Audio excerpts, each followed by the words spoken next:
Bonjour à toutes et tous et je vous espère en très grande forme pour cette nouvelle bonne pratique. Aujourd'hui, je voulais revenir quand même sur quelque chose de très puissant avec le numérique, c'est à quel point on peut facilement développer ses compétences. On a aujourd'hui accès à une quantité de tutos, par exemple sur YouTube, qui nous permettent de développer nos compétences. Moi, j'ai eu le cas de figure récemment, j'ai abîmé mon volet roulant, il s'est bloqué. Je ne sais pas du tout comment on démonte un volet roulant et comment on peut le réparer. Je suis allé voir un tuto et tout de suite j'ai compris comment ça se démontait, comment on pouvait réinitialiser le moteur, comment on pouvait réenrouler finalement le rideau autour de son support métallique, et du coup j'ai réussi à réparer mon volet roulant.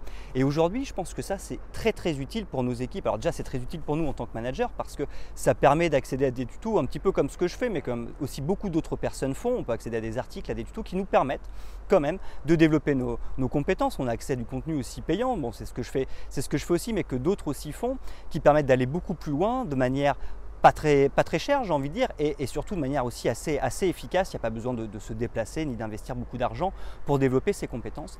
Et je crois que ça peut être très utile aussi pour nos équipes. C'est que finalement, quand on a identifié j'ai envie de dire, une problématique chez un membre de notre équipe, on se dit tiens, je veux développer les compétences de cette personne-là, je crois qu'il ne faut pas hésiter à utiliser Internet, à aller voir des articles, à aller voir des vidéos et finalement se mettre à former nos employés grâce à tout le contenu gratuit, voire le contenu payant qui peut exister sur Internet. Je pense que ça permet d'être extrêmement efficace et de développer les compétences de ses équipes.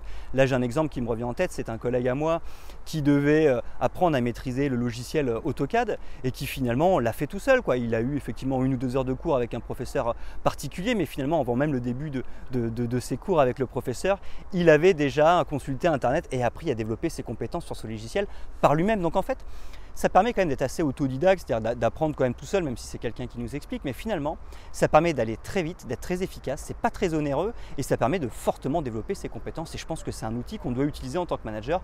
Pourquoi pas réserver un petit créneau de quelques heures tous les mois pour chacun des membres de notre équipe pour qu'ils puissent consulter des tutos et donc avoir accès à de l'information et de la formation pour développer ses compétences, encore une fois de manière peu onéreuse, extrêmement rapide et donc extrêmement efficace. Voilà. J'espère que cette bonne pratique du jour vous a été utile et moi je vous donne rendez-vous dès demain pour une nouvelle bonne pratique.